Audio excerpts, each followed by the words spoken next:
Really great, Ray. Yep. Happy to be here. It's a beautiful Thursday. It stopped raining. It did. It's a beautiful day. Glad to be It's here. it is magnificent outside. But even though the weather's kind of cleared up, I believe that there's some headwinds that What? this industry is this a good segue or What? what? That's a Yeah, good I one. approve. yeah. Talk about the weather, then talk about the headwinds. I believe we're facing some rather strong headwinds in the automotive sector in regards to auto sales. And Justin, did you want me to share my screen or do you want to pull it up and share yours? Go ahead You and share tell me. yours, Ray. You got this. Oh You my got this. God, So, I Oh hate when God. you do this to me. So I want I to hit believe in you. present, and then I want to hit present screen. Yeah, use the And then I flashcards wanna- we made you. Yeah, then I hit on that, and then I hit share, and then I go up to here. Oh, that's not the one. I go up to here, There you go. and it says auto loan interest rates highest in 3 years. May I say that doesn't take a genius to write that headline. By the I way, had no idea. The first time the Fed raised the federal rate, the interest rates were probably the highest they've been in 3 years. But they're actually higher now. they are auto they really auto loan interest rates highest since 2019. Average amount financed hits an all-time high, and more consumers are paying. Are you sitting down for this? $1,000 monthly. I can't. I just on- can't. Who does that? Who So- does that? I've got the top numbers for us here, okay? So Okay. the average APR on a new car is now 5.7%. That's up from 4.3% 1 year ago. Okay. The average new car loan is now for $41,000 and some change. Okay. Oh my. Yeah, and 14% of new car buyers are now having a monthly payment of over $1,000 a month. That's up from like 12.7% last month, and the month before that it was like 11%. So it's going up. But I did the math just to really blow everyone's mind. And if you compare it to where the average APR for a new car was 1 year ago, with the average loan amount for a 60-month loan term, the new car buyer is now paying $1,600 in additional interest over the life of that 60-month loan. So wow, $1,600 just. It doesn't take a lot, to make that number on the truth in lending disclosure on the right-hand side go through the roof. It really doesn't. I love this little I'm sorry, Ray. Go ahead. No, go right ahead. I just love the little blurb in this article that says, dealership finance office can expect some monthly payment shock for a lot of consumers versus just plain old sticker shock. So you get into the finance office and there might be some electric on your seat. Well, hopefully with everything that we do in trying to educate people about how to figure out what they can literally afford on a monthly basis, since 86% of all cars purchased are financed. Hopefully, if people pay attention to that, they won't really suffer from any shock when they get in the F&I office, because they will have constrained themselves to vehicles that would fall into what they can afford on their monthly basis. One would hope. Hey, I got something fun to share with you regarding the whole interest rate thing. I took a look back. Let's go back. I wish we had music for reminiscing. Back in there you go. Yeah. This is from the National Credit Union Administration. So imagine in the finance office, what I'm about to tell you is much higher. But in 2003 to 2005, on a new car, a 60-month new auto loan rate at that time went in 2003 from 4.84 to year-end 2005 up to 5.57. Wow. So let's not forget, it wasn't that long ago when we were seeing these kinds of interest rates. But no, I was in 8th grade. Well, and for that, that's a long time ago. Were you financing your lunch money? I mean, what? Yeah.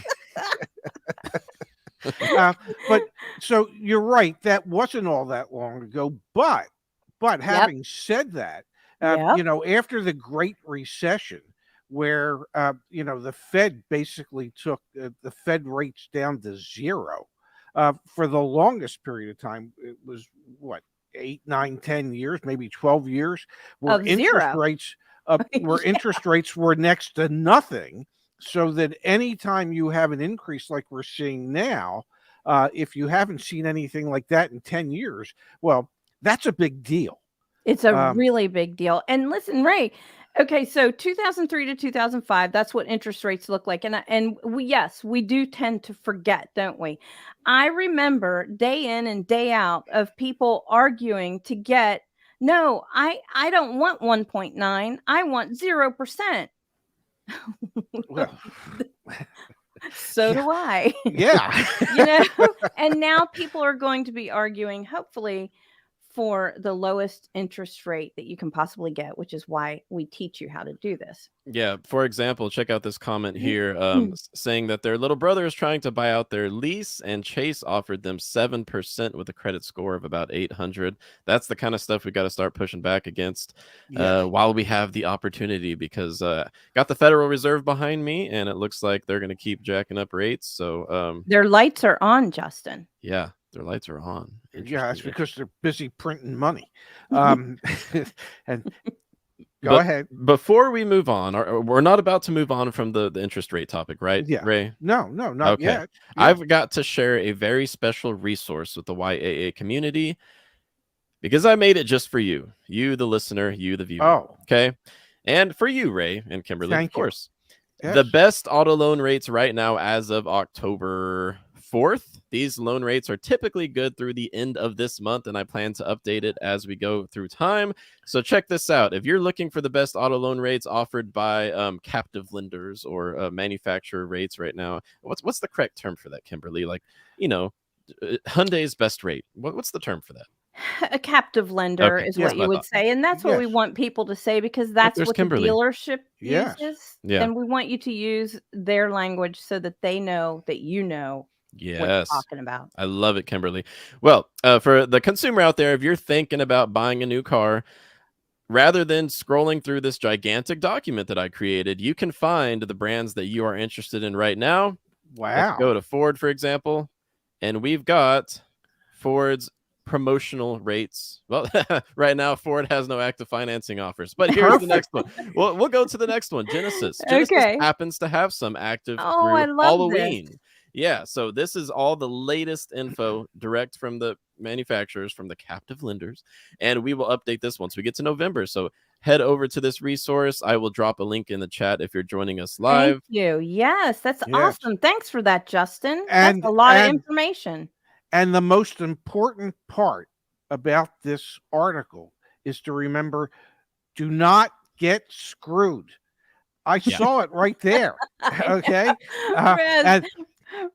Right next to my picture. Yes. Yes. Don't get screwed. I was the finance manager. Yeah. Yes. And apparently there's a video associated with that will help prevent you from getting screwed. So I don't think it gets any better than that. I would say not. Yeah. Yes. And so thank you, Justin, for putting that together. That's awesome. Yes. You find the time in a day to do that type of research and then put it all in one location for us. You're a remarkable young man, I must say. Well, thank you, Ray. That means a lot coming from you.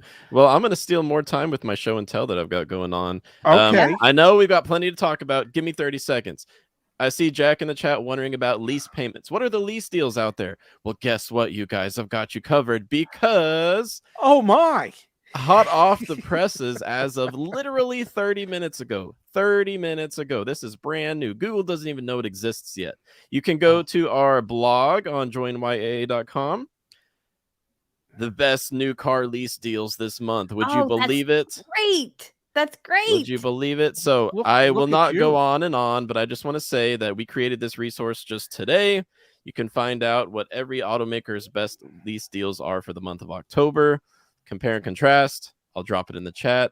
I hope you find that useful. So, Jack, when you have time, after our show. You can go check that out, Yes. but don't Stay with us. dare leave the broadcast to do it now. Okay, just saying. Stay Now, here, Jack.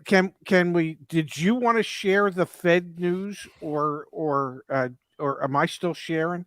Damn it, I'm sharing. Okay, well, to continue with our theme of there's headwinds that the industry faces. I'm gonna do my best to share again, and this comes from the good folks at Cox Automotive. I believe Our it's friends? Jonathan.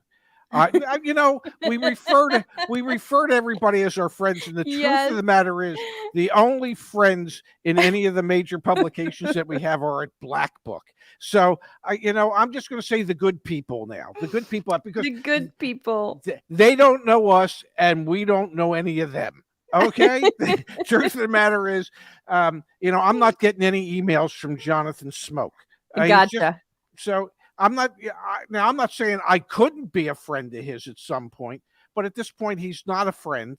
He's not my good friend. He's not my pretend friend. He's just part of the good folks at Cox Automotive, and their concern, if you're just reading the headline, Yeah.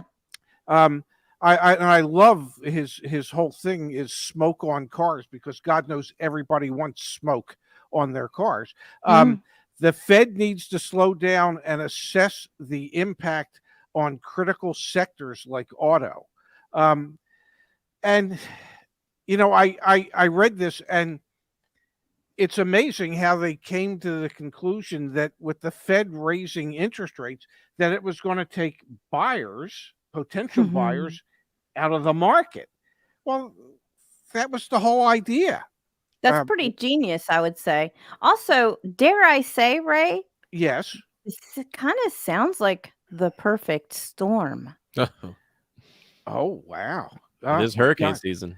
Yeah, if we can't make it in what we're doing, we could certainly look for a career as a TV meteorologists or something. Yep. I've tried that many times. I've been fired so many times because I could never get it right. But that's the beauty of being a TV meteorologist. You can be wrong. They're right 94% of the time. Or is it no? They're right 6% of the time. I don't know. They're very, very often they're not right. But the point is that the industry says, well, between the cost of cars going up and the cost of financing going up, that it's going to force more people out of the market and make cars less affordable for more and more people. Well, hell, we've been saying that for months. We've been saying that just based on the increase in the prices of the vehicles. Yeah. If interest rates stayed the same and the prices of the vehicles just kept going up at the rate they were going up, it was taking more and more of the average people out of the market, because the price of cars is just too damn high. Too damn high, Ray. Yeah, maintain your used cars, everyone, or maintain your existing cars. Keep them in good condition. I'm the EV guy. I love EVs. I bought an EV, but I mean, honestly, when it comes down to the money aspect, unless you drive a lot like I do and you have opportunity for massive fuel savings, everyone should just maintain their existing car, and that's the best way to stay out of this mess. Well, yeah, I was going to say, funny thing is, I was talking to a friend of ours the other day, and she said to me, she said, well, are you thinking about an EV in the future? I said, I would never own an EV. It doesn't pencil for me. I drive less than 400 miles a month. So yes. Don't buy one. Yeah, it doesn't make sense to spend an extra $10,000 to be able to buy an EV, or $15,000 to buy that EV for my significant fuel savings when I don't drive. People have to understand, if you're looking at an EV, there's you only earn back the extra expense of purchasing that EV if you drive a lot. Yeah. If you're like me and you hardly drive, an EV will never make sense economically. Yeah, I like to think that that's one thing that we do different at YAA Electric. So that's my shameless plug. Check us out on YouTube after the show. Yeah, And never we during. don't recommend EVs to everyone. Okay, we're not trying to push an agenda, say everyone go buy an EV, but it makes sense for some people, made sense for me. But back to our topic. One thing that I really realized when you shared that Cox Automotive article is that Uh-huh. you know what we don't hear anymore? We don't hear anyone talk about an economic soft landing. I don't know if you recall, like 6 months ago, the Federal Reserve, the chairman, and everyone else, Janet Yellen, they were all talking about how they were shooting for a soft landing by incrementally raising rates. We don't hear that anymore. So watch out. No, No. Watch out. it's the opposite now where, hey, things are going to get really bad. So prepare yourselves. But now it does bring up the fact that credit is still available. It's just available to a smaller percentage of people. And for subprime buyers, for example, that now accounted for 14% of the new vehicle market, but that was in 2019. Now subprime buyers account for just 5%.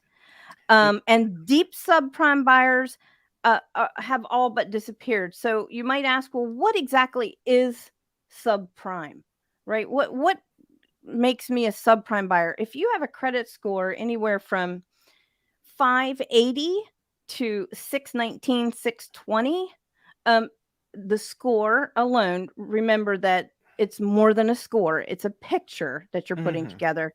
But that score will generally put you into the subprime lending bracket. Anything below that 580 is called deep subprime. And that's, I don't even know how they're doing loans for deep subprime anymore. They're just not being bought on the market. May I say one thing about deep subprime?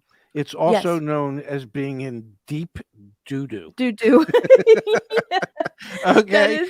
That is Yeah. for sure. And Yes. can I bring up, and don't forget, when I say perfect storm, listen, back in 2003 to 2005 when I was talking about interest rates then, and we forget about that. Yes, we do. We all forget about that because we enjoyed those 0% and those wonderful incentives for so long.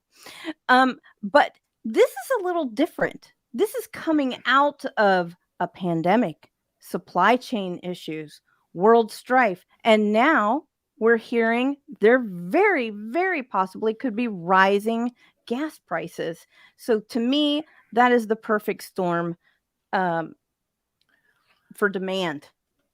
Well, and demand has definitely softened. I mean, we have seen that. The projected numbers for new vehicle sales in the United States, which started the year, the projection was it was going to be about 16 million new cars were going to be sold in the United States. Well, the projection from Cox Automotive now is that number has been reduced to 13.7 million. That's a huge decline. That's what's that, like 20%? So It you is. can It's you can see the softening of demand. You can see the realization for many people that purchasing a car is just out of their reach. And somebody needs to explain to me how 14% of the people who buy cars can actually afford an automobile payment in excess of $1,000 a month just for the car. How do you do that? How can somebody afford that? Yeah, well, that's gone down to 5% now. From 14% for subprime in 2019 down to 5% because lenders have tightened so much for subprime. Well, look what Westlake Financial's doing when it comes Yeah. to their expected losses. They're Yep. putting much more in reserves for the expected losses. They know what's about to happen. We all know what's about to happen, and I guess the people that can afford the $1,000 a month payments are your luxury buyers, and apparently there will always be a sufficient number of luxury car buyers out there. But that's all this market is for anymore. If the average amount financed on a new car is over It's crazy. 41,000, Yes. that's so crazy. That's an astronomical sum of money. And when we do the videos and I break down costs per thousand and this and that, and on an average $40,000 loan, and people are going, well, what are you talking about? I would never finance 40,000. Well, guess what? The average loan today on a new car is over $40,000. Right. So, and I think you said it really good too, Ray. Was it in yesterday's stream or maybe the day before? We get people in not just the chat, but in the comments to say, pay cash, pay cash, pay cash. Listen, we're trying to help everybody, and not everybody can pay cash. That's crazy to think that. I would love to pay cash for my car. I'm not in that kind of anyway, you know what I'm saying. Yeah, we try to appeal to everybody. We try to placate everybody in this space, but the sad reality is that we have to deal with what the averages are, with what reality is. And somebody that's making, I don't know, $12 an hour. Well, you tell me, if they have to pay rent and they have to buy food, how they're ever saving enough money ever, okay, to buy a car cash. I mean, unless the car is $2.25, how is that person ever, do 40 times 12? That's $480 a week. How much of that could anybody save in today's world? Zero? Right. How much is you going to put away? MechMat12345. My mortgage is $700 a month. No way I'm paying $1,000 a month for a car. Exactly. People are paying more than their mortgage for their car payment. When has that ever happened? Well, I guess it started a long time ago. I guess the best way to say it, at least for me, and since I'm not allowed to use the term I'd like to really use, the price of poop is just too damn high.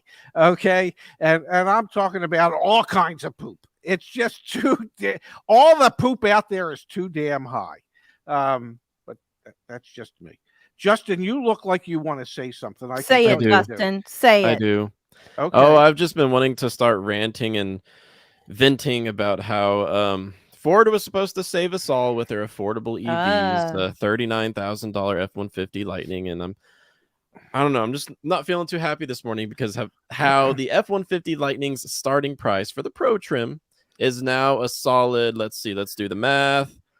51 grand. It is now 13,000 more than it was in May of 2021. So it started with an announced price of $39,970 in May of 2021, and now once you include destination, it's at like $53,000 for the F-150 Lightning Pro. So I know this is a different topic, but it ties together because affordable EV is supposed to bring them to the masses, but it's getting a lot harder to find an affordable EV. But maybe the Chevy Equinox will come save us all. I don't know about that. Everybody says what the base price is going to be until they actually produce the damn vehicle, and then they realize that the base price can't be that. Ford just raised the prices on the Lightning for the second time in 2 months. And as you said, it's gone from a base price of $39 and change to a base price just under $52,000. I'm not good with math, but that's a huge increase in price. And price increases are not just happening on the EV side of things, because the cost of raw materials for all types of parts for all types of cars keeps going up dramatically, which is why we've projected that we're going to see probably somewhere between a 7 and 10% increase over the course of the year in MSRPs on vehicles as the model year continues, because the cost of everything has gone up dramatically. It's not just on the EV side of things. Yeah, but since I am the EV guy, that's what I think about. But I gotta say, so if anyone's watching right now or listening, thank you for letting us in your ears. If you're checking out the beautiful YAA podcast, here's why you should be considering. You should be thinking. You should not be expecting EVs to get cheaper in the next year. Let me show you why. I'm going to share my screen real quick. Okay. This is the price of raw lithium carbonate, which is then processed into Wow. batteries. This is the past 5 years. Let's just go back to like, I don't know, summer 2021. Okay. This is a massive, massive spike in, I'll say. lithium carbonate prices, much of which currently comes from China, even though a lot of the world's lithium resources are not in China. On YAA Electric, we've talked about how the US has plenty of lithium, Canada, Chile, Australia, those are free trade countries. But where are the mines? Right now, they're mostly in China. And check this out. This is why you should not expect EVs to get cheaper anytime soon. I want EVs to get cheaper because for many of us, those of us who commute a lot, it makes sense to go electric financially, but this is just not good news. I wanted to share that No. with everyone. We've seen a massive spike in the past 6 months, really. So I know that as of the second quarter of this year, before this latest spike happened, okay, they were dealing with about $8,500 worth of raw materials in the average EV built. That's compared to about $3,500 in the average combustion vehicle when it comes to raw material value. That was before the biggest spike. So EV prices are going to go up. I wouldn't be surprised if now EVs have over $11,000 in raw materials in each average built vehicle. So just don't expect prices to go down. I want them to, but they're probably not. That's quite a chart. Yeah. Yes, it is. And that helps indicate why Ford said they're expecting to have extra costs for raw materials cut into their profits by about $1 billion in the fourth quarter. And that's not just for EVs, that's for all their cars. And it's not just for Ford, that's for all manufacturers. We won't see any significant stagnation in pricing for quite some time. I mean, the world kind of went to hell in a handbasket between COVID, the war in Ukraine, sanctions. It's just created issues that keep exacerbating the situation, and it's making it harder and harder for the manufacturers to control their costs so that they can, I don't know, produce vehicles that the vast majority of people can afford, as opposed to just the wealthy. Yeah, and it doesn't help that with as expensive as so many of these new vehicles are, and once again, EV guy, I'll talk EVs, people are still buying them, so there's no incentive to lower the price. Ford is riding high right now with their latest Q3 numbers. Ford's EV sales were up 197% year over year. They've sold almost 9,000 F-150 Lightning so far. You know how much the nearest F-150 Lightning to me costs? They've marked it up so that the sticker price is $140,000 for an F-150 Lightning. But people are buying them. That's not going to help the situation if people keep buying, EVs marked up by $10,000 to $40,000. So Justin, help me with this. Let's say it was an $80,000 EV, and they added $60,000 in additional dealer markup, and we know that EVs are more expensive to begin with than gas-powered cars. So if you're paying $140,000 for an $80,000 EV, how many miles would one have to drive to save enough fuel costs to ever make that math work? I think that's impossible. Yeah, I don't think. Why the hell are people buying them? Just so they can say they have it? I bought my Hyundai Ioniq 5 at MSRP, did the math. I should break even in 3 to 5 years with how much I drive. It works for me at MSRP. It doesn't work when you start talking about the Ioniq 5s I've seen marked up by $15,000. I was going to ask you what they're looking like. What's the market now compared to when you purchased yours, which was not that long ago? Yeah, it's much tougher now. It's much tougher. If you're looking to get into, Kia EV6, Hyundai Ioniq 5, even the Chevy Bolt in some markets, which is, the cheapest EV on the market right now, it is tougher than it was 6 months ago because supply is limited and demand remains high. Simple as that. If you can find the EV that you want near MSRP or at MSRP preferably, or if you're considering going direct to consumer via Tesla, etc., you should get the deal while you can because MSRPs are going up. I know that my own Ioniq 5, the 2023 model year, the price was just jacked up by $1,500. I wouldn't be surprised if they do like a halfway through 2023 price increase yet again. Find deals ASAP if you're looking to go electric. And that the same is true for plug-in hybrids or traditional hybrids, because at YAA Electric, we recommend people to look at just conventional hybrids all the time. It makes sense for a lot of people, especially those who don't drive as much. There's a ton of interest just from my daily workings with people through YAA. So many people are interested in hybrid. What about the hybrid? It's the step in between, you know, it's a lot of interest there. It's the bridge that gets us to the other side. Yeah, it's going to be a very long bridge, and that's something I'm well aware of. Yes, I tend to agree. Well, believe it or not, kids, we've crushed a half an hour. No way.